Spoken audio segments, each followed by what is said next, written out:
Bom, pessoal, continuando aqui em funções contínuas, tá? Agora nós vamos ver funções contínuas no intervalo, ou seja, que nós vamos trabalhar aqui com funções que tenha o domínio intervalos, tá? O domínio aqui vai ser intervalo aberto ou fechado. E primeiro vamos falar do teorema do valor intermediário, tá? Vamos usar aqui a ideia de supremo e ínfimo, tá? Para poder provar o teorema do valor intermediário, tá? Mas antes de falar do teorema do valor intermediário, eu separei aqui dois lemas, tá? Que ajuda a gente na hora de fazer o teorema. Esse teorema pode ser demonstrado direto, tá? Antes de fazer os lemas, tá? Mas aqui separar aqui com lemas para ficar mais fácil a demonstração. Então, vamos ver dois lemas, tá? O primeiro lema é o lema 1, que é um lema simples, tá? É até bom esse lema que ele fala que funções contínuas, né? Se você tiver valores negativos e valores positivos, então você tem que ter um valor que é igual a zero, ou seja, tem que ter uma raiz, né? Que é seja f de a a b, seja f, né, do domínio AB fechado, intervalo fechado, né, até R uma função contínua. Tá ok? F de A é negativo, né? E o F de B é positivo, ok? Então você tem F de A menor que zero e F de B maior que zero. Então vai ter que existir um C entre A e B, ou seja, um C menor do que A, um C maior do que A e menor do que B, tá ok? O F de C é igual a zero, né? Queremos dizer o seguinte, né? Que essa função tem que ter uma raiz, né? É isso que está querendo dizer, né? Então, tá sendo, graficamente seria representado dessa forma, né? Nós temos aqui,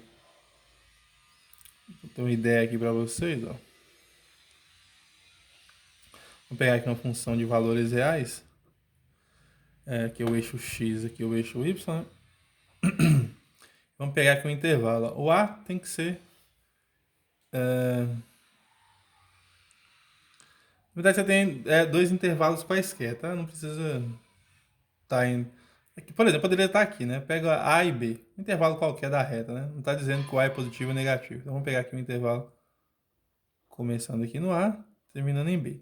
A única informação que nós temos aqui é que o nosso f de A é negativo. Então, aqui nós temos,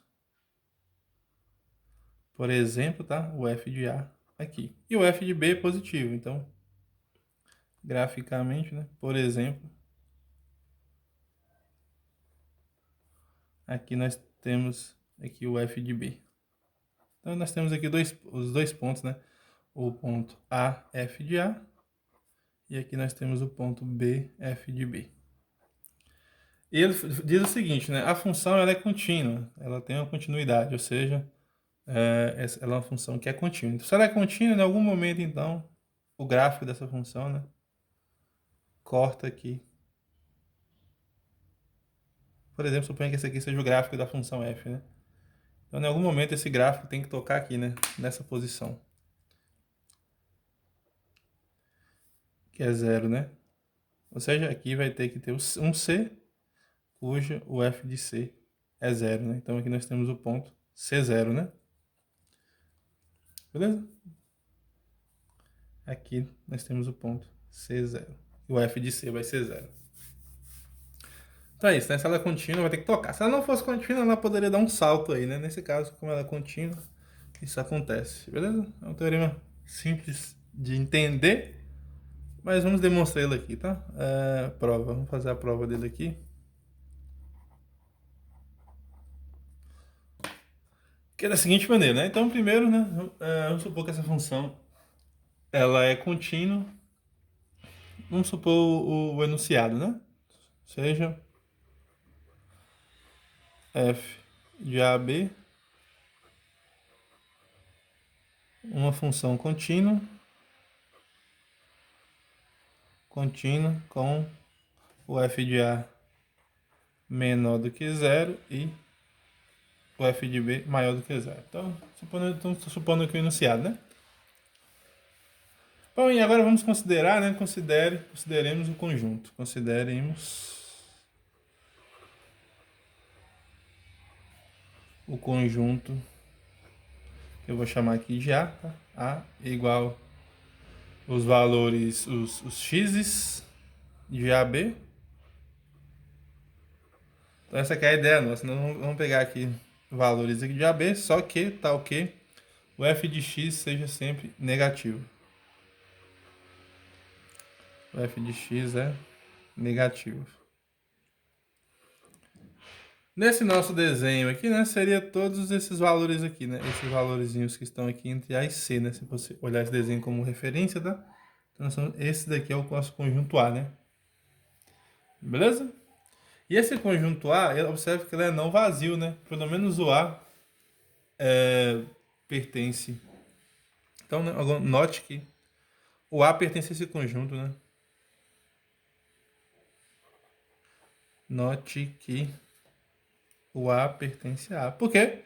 Por hipótese, né? O f de A é menor do que zero, né? Certo? A hipótese aqui, né? O A pertence ao intervalo AB e o f de A é menor do que zero. Então, o A pertence ao conjunto. Ou seja, eu estou definindo um conjunto não vazio, tá? A é diferente de vazio. Porque se eu definir conjunto, né, gente, tem que tomar cuidado. Às vezes ele pode ser vazio, né? Nesse caso aqui é um conjunto não vazio. Então eu posso brincar com ele, né? E ele, ser um conjunto não vazio, ele tem pelo menos uma cota superior, né? Se nós formos observar bem, B é uma cota superior, né? Já que o B é maior do que zero, né?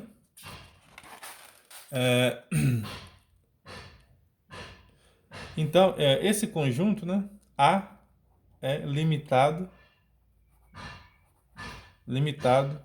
superiormente.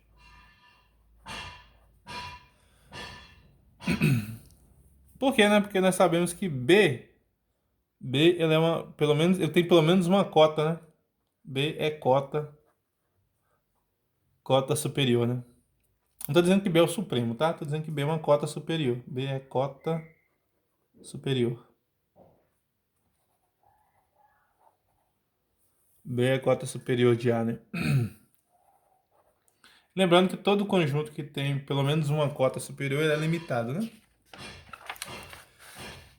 Então nós temos um conjunto que é limitado superiormente e não vazio, ok?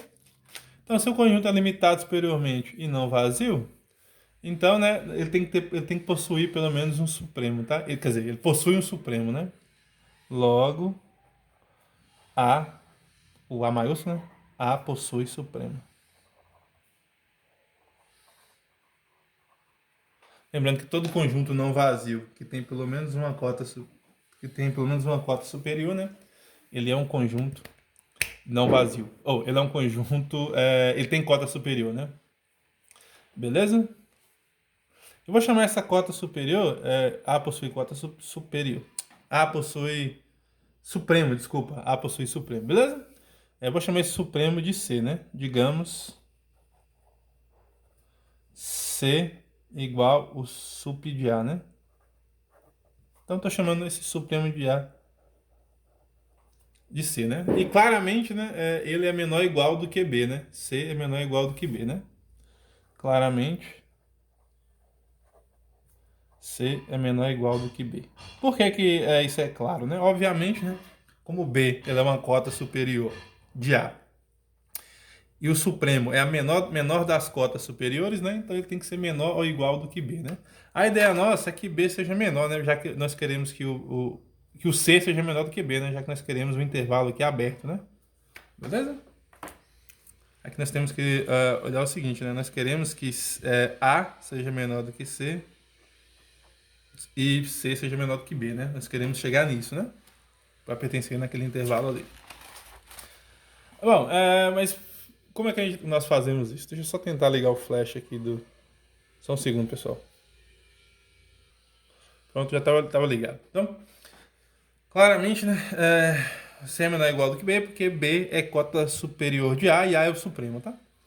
A ideia é que B seja menor, né? Agora vamos ver porque que B é menor do que o A, né? Como nós vimos, nós queremos, né? Um C entre A e B, né? Então, vamos supor então, né? Vamos supor não, né? Vamos provar que B é menor do que A, né? Ai, Jesus. Que C é menor do que B. Ok? Como nós sabemos, né? Nós sabemos que o f de B é positivo, né? É maior do que zero, por hipótese, né? A hipótese fala que o f de B é maior do que zero, né? O zero é menor que f de B.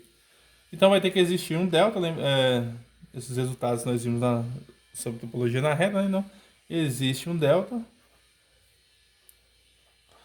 positivo, né? Tal que existe um delta positivo, tal que se x pertence para os valores que estão entre b menos delta e b, nesse intervalo aqui, né?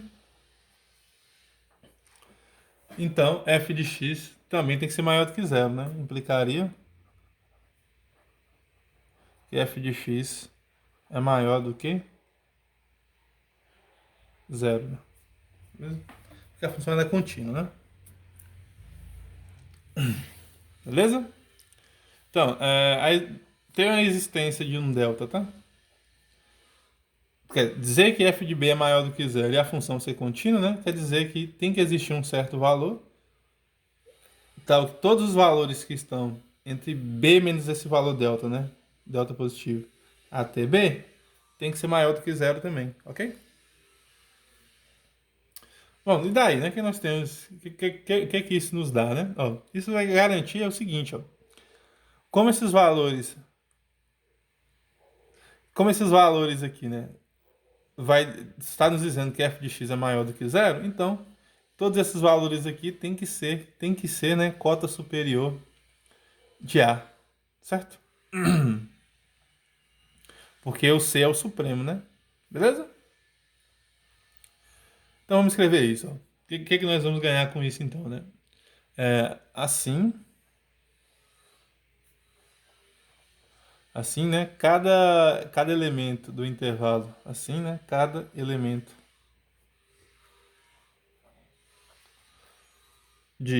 desse intervalo aqui, B menos delta B, é cota superior de A. É cota superior de A. Ok? Por quê, né, gente? Porque o que acontece, né? Nós sabemos que os valores para os quais, né? O A, o que é o A, né? O A são todos x pertencente a B, tá ok? F de x menos zero é menor, f de x menos zero, f de x é menor do que zero, né? Certo? Isso, ó. Só que aqui o que acontece, né? Esses valores aqui, todos eles são maiores do que zero. Beleza? Então isso quer dizer que esses valores aqui, né? Não podem estar em A. O que isso quer dizer? Isso quer dizer que esses valores têm que ser cota superior de A. Beleza? Já que eles não podem estar em A, né? E claramente A ele está contido no intervalo, que é o intervalo AB, ok? Bom, então esses valores sendo cota superior de A, o que acontece, né? E nós sabemos que C ele é o supremo de A, né? Como C é o supremo de A, o que nós temos? Como C ele é igual ao sup de A, então isso quer dizer que o C tem que ser menor ou igual a esses valores, né? Como C é sup de A, então C tem que ser menor ou igual do que quem? Do que o B menos delta, né? E esse B menos delta aqui claramente é menor do que B. Ou seja, né, nós aqui concluímos que o C é menor do que o B, né? Isso implicaria que que o C é menor do que o B, né? Isso implicaria que C é menor do que B. Ok? C, ele é no máximo, aqui, né? Igual a B menos C. Ele pode ser menor, tá? B menos delta, desculpa. E B menos delta é menor do que B, né? Ok? Então, isso aqui garante que o C é menor do que B. Beleza, a primeira parte dos nossos problemas, né? Já resolvemos, que é chegar na seguinte ideia, que esse C tem que estar entre A e B, tá? Agora nós temos que provar que C tem que ser maior do que A e tem que ser igual a zero, né? O F de C tem que ser igual a zero, beleza? Temos que concluir isso agora, tá? Bom, primeiramente, né, vamos verificar que esse C especificamente, né, sendo o supremo desse conjunto aqui, né, o C, que é o supremo desse conjunto, tem que ser esse valor que a gente quer, né? Como está dizendo aqui o desenho, né? Tem que ser o valor que vai dar zero, tá? Para isso, né? Então vamos aqui, né? Mostraremos agora, né, que f de C é igual a zero. Mostraremos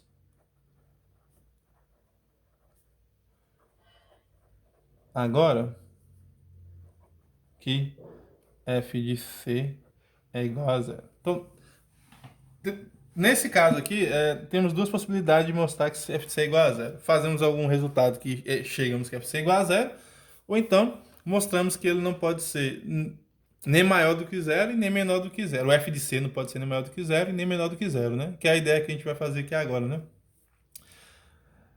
Por quê, né, gente? Se o f de C fosse positivo, né? Suponha que se f de C é positivo. Então, o que aconteceria, né? f de C é positivo, então vai ter que existir um certo valor epsilon, né? Existe um valor epsilon positivo, tal que né? Todos os valores x que pertencem ao intervalo c menos epsilon, c mais epsilon, implicaria, né, que esses valores aqui, implicando que esses f's de x aqui também tem que ser maior do que zero.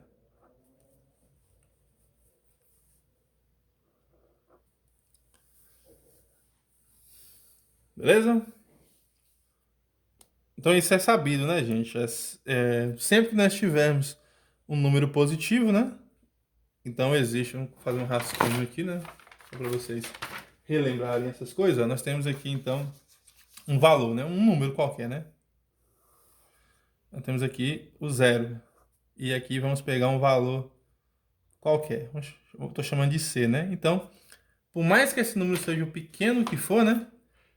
Tem que ter um intervalo que todos os valores continuam sendo maior do que zero, né? Mesmo se ele for muito próximo aqui do zero, tá? Ok? Isso já foi verificado, né? Porque nós sempre podemos pegar um valor, valores, né, entre dois números diferentes, né? Se nós pegarmos aqui um A e um B, por mais que esse A e B estejam próximo do outro, sempre vai ter que ter um valor aqui, né? Ok? Ou seja, sempre vai ter que ter um valor aqui, A mais epsilon, B menos epsilon, no caso, né? A mais epsilon aqui, sei lá, e esse valor aqui, um C, né? Tá, existe um C aqui, tal que C é igual a mais epsilon, e C é igual a B menos um delta, por exemplo, tá? Essa é a justificativa, né? Isso aqui sempre acontece, tá? Porque o f de c é maior do que zero. Então, existe, desse detalhe aqui é o seguinte, né? Isso aqui, f de x ser positivo, né? Por quê? Para a continuidade da função, né? Beleza? Bom, e o que acontece aqui agora, então, né? O que nós vamos ter aqui? O que nós ganhamos com isso, né? Disso daqui, do C ser uma cota superior, né? Como C é cota superior de A, como C. Desculpa, na verdade, além de ser cota superior, né? Ele é o supremo, né? Como C ele é o sup de A, né? O supremo de A. Então, o que nós teríamos, né? E dessa fala aqui está dizendo o seguinte, né? Que o f de C, essa parte aqui, né? Se todo mundo aqui satisfaz f de x ser positivo, né? Então, aqui também nós temos que o f de C menos epsilon também é positivo, né? Ok? Mas isso aqui seria um absurdo, ó. Por quê? Porque o C é um supremo de A e ele pertence a esse conjunto aqui, né? O f de C tem que ser negativo, né? Nós estaremos dizendo aqui que o f de C menos epsilon está sendo positivo. Isso aí acarretaria num absurdo, né? Ok, gente? Ó. Teríamos que C menos epsilon, né? O que nós teríamos aqui então, né? Teríamos que o C menos epsilon também seria uma cota, né, superior, né?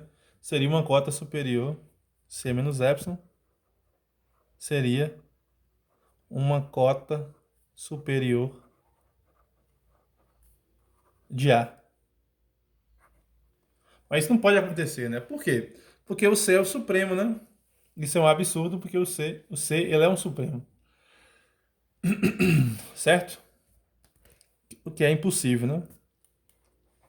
O que é absurdo. Pois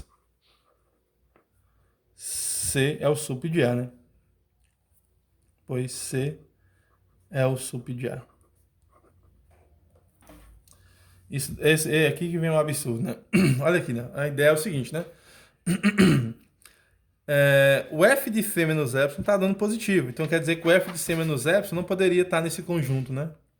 Ora, ué, mas como é que ele não vai estar nesse conjunto, sendo que o C é o supremo, né? E aí C menos epsilon é menor do que o C. Então ele teria que estar nesse intervalo, né? Mas onde é que veio esse absurdo? Foi da gente supor lá inicialmente que f de C é positivo, né? Então f de C não pode ser positivo, ok? Beleza? Então f de C tem que ser menor ou igual do que zero, né? Vamos ver que f de C não pode ser zero, tá? Ou seja, aqui nós concluímos que o f de C tem que ser menor ou igual do que zero, né? Agora vamos ver a outra parte, né? Se o f de C fosse menor do que zero, né? Se f de C fosse só menor do que zero, vamos ver se tem algum problema, né? Neste caso, né? Usando a mesma ideia que a gente teve lá, né? Neste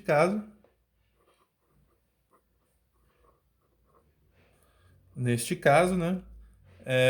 Existiria um epsilon positivo, a mesma ideia, tá? Existiria um epsilon positivo, tá ok? Para todos os valores x pertencente a... Cadê o danadinho? C menos epsilon e C mais epsilon, a mesma ideia, né? C menos epsilon. Eu vou chamar esse daqui de epsilon', tá? Só para não ficar igual aquele epsilon que nós pegamos lá, né? Os valores C menos epsilon'. C mais epsilon'. Que não necessariamente é esse mesmo epsilon que está ali, né? Ok? Esses valores aqui, né? Esse conjunto aqui, obviamente, está contido no conjunto AB, né? Ok? Por que está contido no conjunto AB? Porque nós sabemos que o C, ele é o A, né? Cadê o danado A? O A, ele é o menor, ele é o menor elemento desse conjunto, né? Do Azão maiúsculo, né? E C é o supremo desse conjunto, né? Então, no caso, né, o C ele teria que ser menor ou igual do que A, no caso, né? E o C ele é menor do que B, né? Então, esse C mais epsilon' pode ser igual ao B, né? Ok? Tá ok. Daqui, né? Implicando onde o f de x é positivo, né? Aqui o f de x desculpa, é negativo, né? O f de x aqui sendo negativo. Onde não, né? Implicando, tá? Implicando, tá?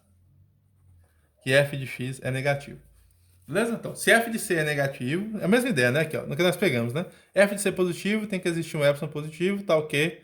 X está nesse intervalo aqui, e f de x maior do que zero, beleza? Aqui, né? Aqui eu poderia ter colocado também, né? Tá contido no intervalo AB, tá? Eu esqueci de colocar, mas é a mesma ideia, tá? Aqui, ó, mas eu tô colocando aqui, não tem nenhum problema, tá? Se f de c é negativo, neste caso teria que existir um epsilon' positivo, tá ok? X pertence a c menos epsilon', c mais epsilon', e todo mundo aqui tem que ser menor do que zero, ok? Bom, nesse caso aqui, o que é que nós temos então, né? Em particular, né, o f de c mais epsilon, esse valor aqui, né? Epsilon', desculpa, ele teria f de x menor do que zero, né? Só que, olha aí, né? Então, logo, né? Isso acarretaria num outro problema, né? Logo, teríamos o seguinte, ó. F de C mais epsilon' é menor do que zero. Ora, mas isso aqui não poderia acontecer. Por quê? Porque o C, ele é a cota superior desse conjunto A, né? Ele é a cota superior desse conjunto A. Então, o que estaria acontecendo, né? Eu estaria dizendo que o C mais epsilon' pertence a A, né? E assim, né, o C mais epsilon linha pertence a A. Mas isso aqui seria impossível, né? Isso aqui é absurdo. Por quê? Absurdo, pois C é o supremo de A. Ó, se C é o supremo de A e estou encontrando um elemento que é maior do que ele, e pertence a A, né? Então isso aqui teria um problema, né? Que o C teria que ser o maior elemento desse conjunto, né? Então daí que vem esse absurdo, né? Absurdo porque o C é o supremo de A, ok? Então nesse caso aqui, nós temos um absurdo, né? Por quê? Porque nós supomos lá inicialmente que o f de C é menor do que zero, né? Logo, né? O f de C f de C, ele ele tem que ser menor, ele não pode ser menor do que zero, né? Ok? Então f de C tem que ser igual a quem? Igual a zero, né? Que é essa condição que nós colocamos aqui, né? Ok, gente? Então f de C é igual a zero. O que falta, né? Falta só dizer por que o A é menor do que C, né?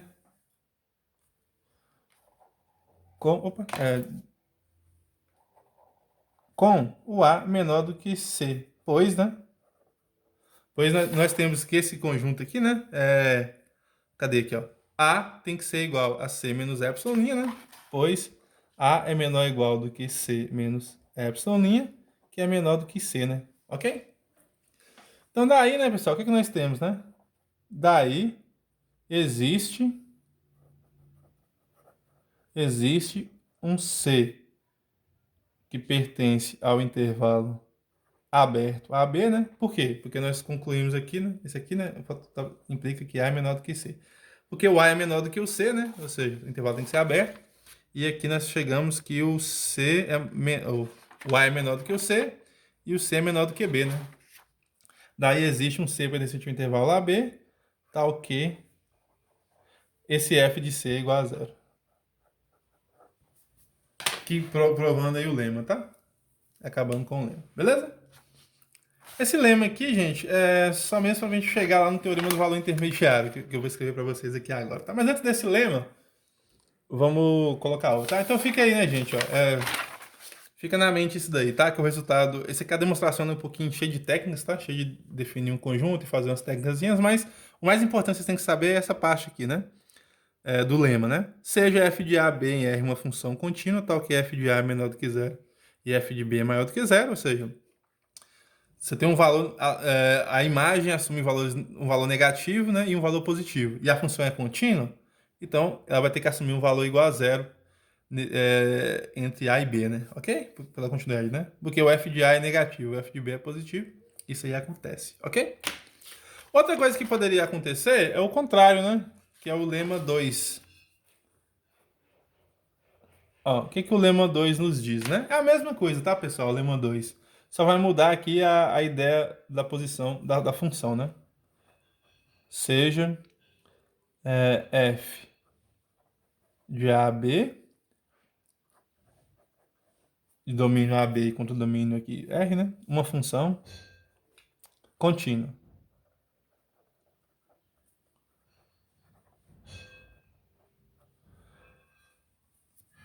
E aqui nós vamos chegar ao contrário, tá? Com o f de A agora maior do que zero e o f de B menor do que zero, né? O f de A. Deixa eu ver se tá certo essa escrita minha aqui. Tá, isso. O f de B menor do que zero, né? E o zero menor do que A. O que isso quer dizer, né? Que o f de B é negativo e o f de A é positivo, né? Ok? Beleza? Então existe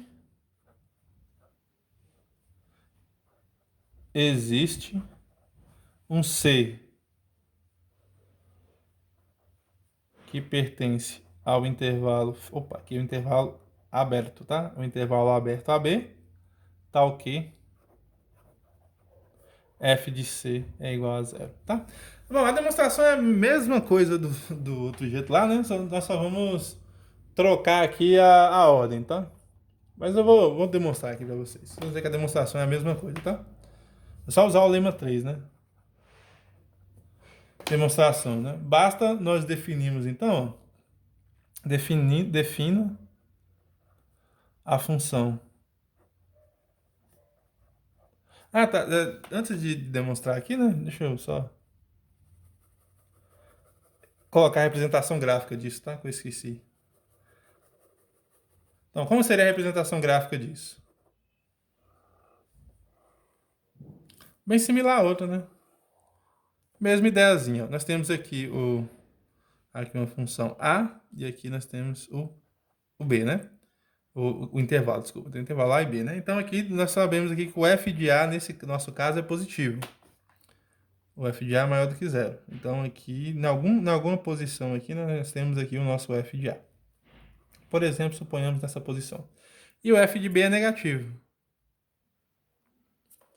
Então ele estaria aqui abaixo do eixo, aqui é o eixo X, aqui é o eixo Y. E aqui nós temos o f de B. Desculpa, aqui que está o f de B? Aqui seria o ponto B, f de B. E aqui seria o ponto A, f de A. E como a função ela é contínua, né? Nós temos aqui uma função contínua. Por exemplo, assim, né? Então, em algum momento, essa função toca aqui no eixo X, né? Porque ela é contínua, tá? Mesma ideia, né? É semelhante à mesma ideia, né? Aqui nós só trocamos a posição do f de A com f de B, né? Ok? Nesse caso aqui, a função ela tende a crescer, né? Olha aqui, né? A função ela tende a crescer, certo? E nesse caso aqui ela tende a decrescer, né? Beleza? Beleza, gente. Então vamos demonstrar isso, tá? A prova disso é relativamente simples, tá? É só a gente definir aqui prova. Você poderia provar dessa maneira que eu fiz aqui? Poderia, né? Usar esses quase todos os mesmos argumentos aqui, né? Poderia, né? Só que aí ficaria um pouquinho grande, né? No caso, você teria que definir um conjunto aqui, B, né?